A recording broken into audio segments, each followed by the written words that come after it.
Welcome to another edition of This Week in Disc Golf. It's Tuesday, September 20th. Let's talk about what happened this week. Well, we had the Green Mountain Championships up in Vermont. It was the start of the Disc Golf Pro Tour Playoffs and the second to last stop before the Tour Championship. All the points were multiplied by 1.25 and players getting their second to last opportunity to try to get position into the Tour Championship coming up in October in Charlotte. So let's dive right into the action at GMC. We'll begin in FPO. Round one, things getting started. Lots of tight scores on the leaderboard early in the front nine at Brewster Ridge, one of two courses at GMC, and Kristen Tatar parking it on hole 5.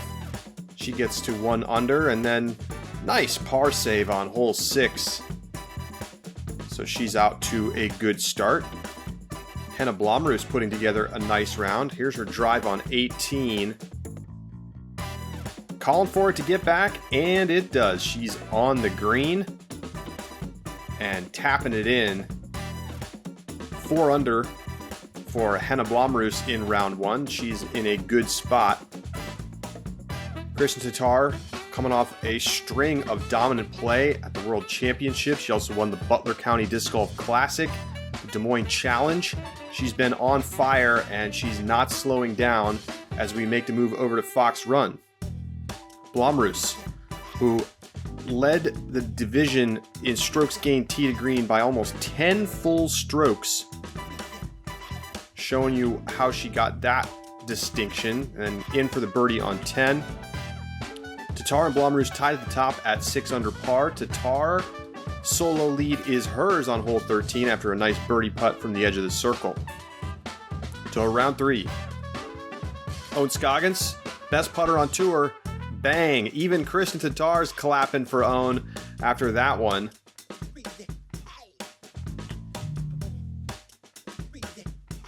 Then she sends this drive, little ground play, and that curls up beautifully inside the circle. Missy Gannon, she's been playing well towards the end of the season, and she's parked on 13. How about this putt from the woods? Oh yeah, dropping it in on 15, and that's take a bogey, but that's about as good a bogey save as you will see. Kristen Tatar back to 6 under with the birdie on 18, and that would send her into the final round tied with Hannah Blomroos.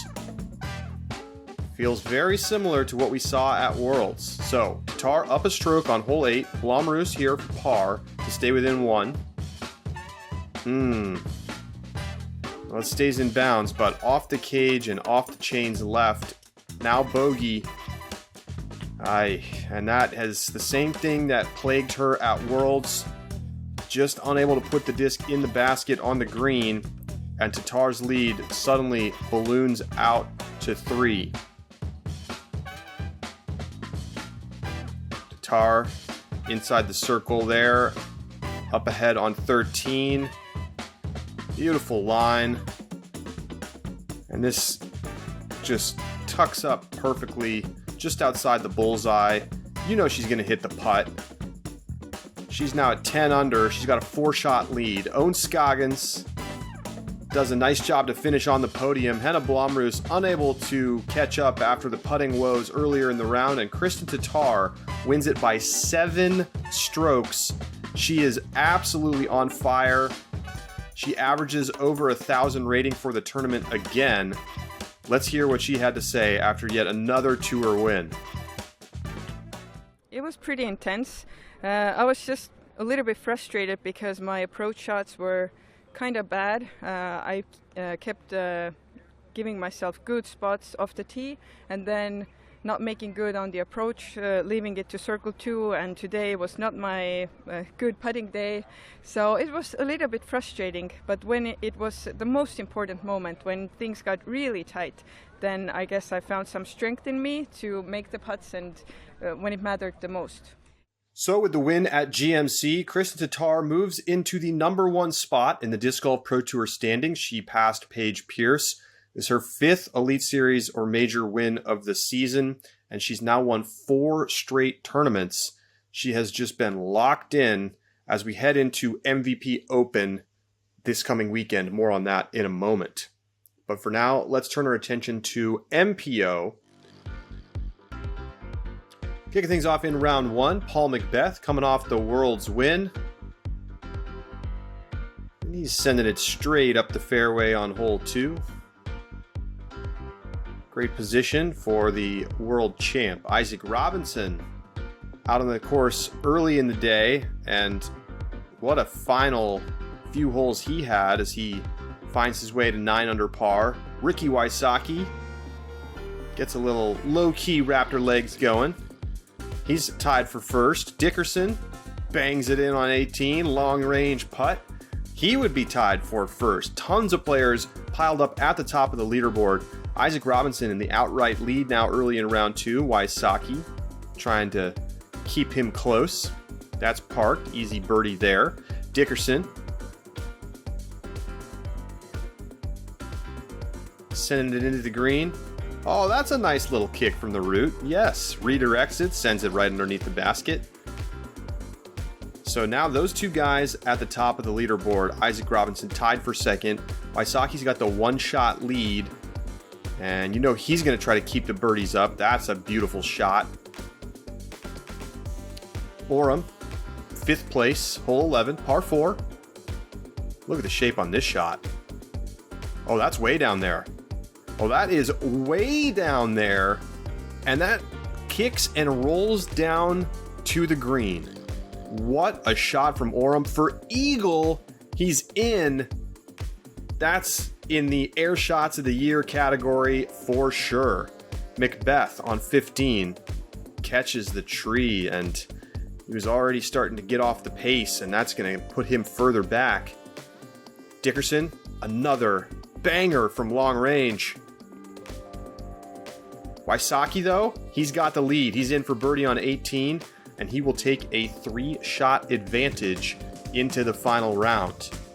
He's won here 4 times before, but it's been a few years since he's gotten the win. But putts like that will help. A little bit of a slip on 12 on his approach shot. No matter, though. That's inside the circle. So it's all Wysocki right now. It looks like he's going to cruise in for the win. He's up big here in the back 9, and oh my goodness, he goes off an umbrella that was on the post. Folks, don't put your umbrellas and your beer cans inbounds at disc golf tournaments, please. Wysocki, though, even though he catches that break, misses the birdie putt, and then he misses the par putt, and it rolls out of bounds. He can't believe it. Now, he has the awareness to re-putt from the same spot. He takes a double bogey. His lead is cut to 2.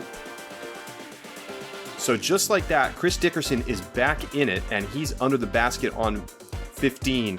That would be a birdie. Ricky on 16 gets caught in the trees, and that approach shot doesn't even get out to the fairway.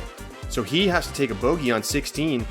And folks, we are all tied up going into 17. Ricky Wysocki had a 5-shot lead, and it's gone. Dickerson, circle 2, but just a couple steps outside the circle on the elevated basket here on 17. Pretty high shot from Wysocki. It looks a little short. It does get back in bounds. He's lucky he got in bounds, but he'll just lay up, and so will Chris Dickerson. Interesting. Had a chance to run the putt. We've seen him putting well from circle 2 all weekend. So we go to 18. It's all tied up. And this shot from Dickerson, oh no.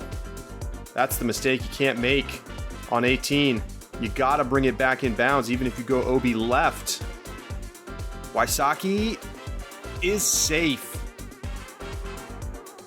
And he is fired up, and he's gonna Raptor legs it down the fairway. You never see this, but he is pumped up, and that means that after Dickerson double bogeys, it's an easy layup for Wysocki, and he is a 5-time champion here at the Green Mountain Championships. He retakes the #1 position in the Disc Golf Pro Tour standings. Saki Bomb is back again. Let's hear what he had to say after the tournament. there's a lot of pressure that goes along with having a lead, and so you can't let up. I'm playing against the best players in the world, and I gotta play my best game. And there was a couple holes where I let up a little bit and let Chris back in the tournament, and that's something I got to clean up going forward. But I was just happy with the way I bounced back mentally, because that bad rollaway could have really spiraled me, but I felt like I grinded through the tough breaks, and I did a good job, and I'm proud of that. So that's now Ricky Wysocki's 4th win on tour this year. That's the most of anybody in MPO. He's back on top of the Disc Golf Pro Tour standings. And we'll hear in our social media minute some thoughts from him about Worlds that maybe make this a little bit more interesting. First, though, let's get to our StatMando stat of the week, and it concerns Kristen Tatar, who has now shot her 5 highest ever round ratings of her entire career, all within the last month. That's the kind of tear that she's been on. So that is your StatMando stat of the week. Go to statmando.com to look up some stats of your own. So one of the key things to watch this weekend is what would happen in the Disc Golf Pro Tour standings. You had to be in the top 72 of MPO or top 36 of FPO to guarantee yourself a spot in this weekend's MVP Open. And players, of course, are still jockeying for position to get into the Tour Championship next month. So let's take a look at what changed from the GMC this weekend. As mentioned in FPO, Kristen Tatar moves into the number 1 spot. Owen Scoggins also passing Valerie Mondahano to get the bye to semifinals. So she sits just about 7 points ahead of Valerie Mondahano. That could go either way next week. Katrina Allen also struggling at GMC, giving up a ton of points to both Scoggins and Mondahano. It is possible that Katrina Allen, with another poor performance at MVP Open, could drop out of the bye into semifinals and drop down to that 5th place spot. We'll have to keep an eye on that. Further down the board, Evelina Salonen moving in from play-in range into a guaranteed qualifying spot. Hannah Blomroos moving into the play-in from outside, so she's now in a pretty good spot to probably get all the way into a fully qualified position if she plays well again in MVP Open. Jen Allen and Lisa Fakis also move up a slot. Kona Panis drops out, as does Macy Vela Diaz. Panis was in the action this weekend. Vela Diaz did not play. Those two maybe going to be battling with Jen Allen and Lisa Fakis for those final play-in spots. Keep in mind, Haley King will not be playing at the MVP Open, so she is likely to continue to fall and may completely fall out of play-in range. And at the bubble for the MVP Open, Hannah Wynn moves up a couple spots and finds herself now in position to register for the MVP Open. Ellen Widboom and Aria Castorita fell out. Neither of them attended GMC. Over in MPO, Ricky Wysocki takes number 1 away from Paul Macbeth. Matty O gets himself into a bye to semifinals position with his performance at GMC, finishing tied for 2nd. He passes Kevin Jones and Chris Clemens to get into that spot. Kevin Jones will probably have a chance to get back at MVP Open, but will have to outperform Matty O. He's about 40 points behind him right now, so Jones has work to do. Further down, Isaac Robinson moving in from qualifying range into a bye to quarterfinals with his tied for 2nd performance. He gets past Adam Hammis. At the bottom of the qualifying range, Nicholas Antila moves up 11 spots with his top 10 finish, so he's now qualified and won't have to go through the play-in as long as he can hold that spot during the MVP Open. Keep in mind that Nico Lucastro will continue to fall due to his suspension. Chandler Kramer and Jeremy Colling both dropping down from qualifying into the play-in tournament. And we see Connor O'Reilly moving up into the play-in tournament. Nate Sexton not in action and will fall out of Tour Championship contention at MVP Open. Gavin Babcock and Luke Humphreys were both in the play-in and are now on the outside looking in. Those two, Thomas Gilbert, Linus Carlson, Chandler Fry, the players who are most likely to try to make a push and get in for the play-in spot at MVP. Before we talk about the MVP Open, let's take a look at this week's Social Media Minute. Ricky Wysocki got asked about the World Championships and the Disc Golf Pro Tour Championship at the press conference before GMC. Here's what he had to say. How do you feel about this year's? It's the first time we're going through this format for the final portion of the season. How do you feel about that format? I'm excited. I think that our sport really needs that. I think that it's kind of weird that our sport, we have 1 week out of the year it determines a world champion. I think it should be more of a season-long thing. As an individual sport, I think that having a semifinals, it's like a basketball series. You don't just show up and play for the world championships like we do this year, like we do normally.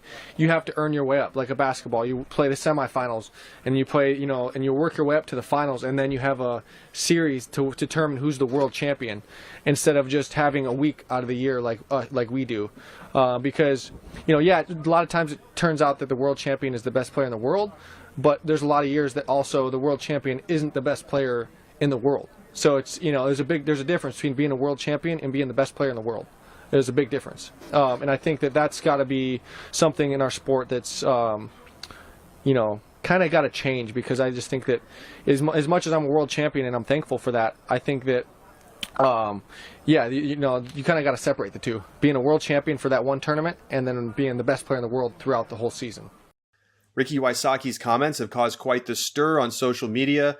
Some folks saying that he's right, he's got a great point. Others saying that he's got sour grapes after finishing outside the top 10 at the World Championships.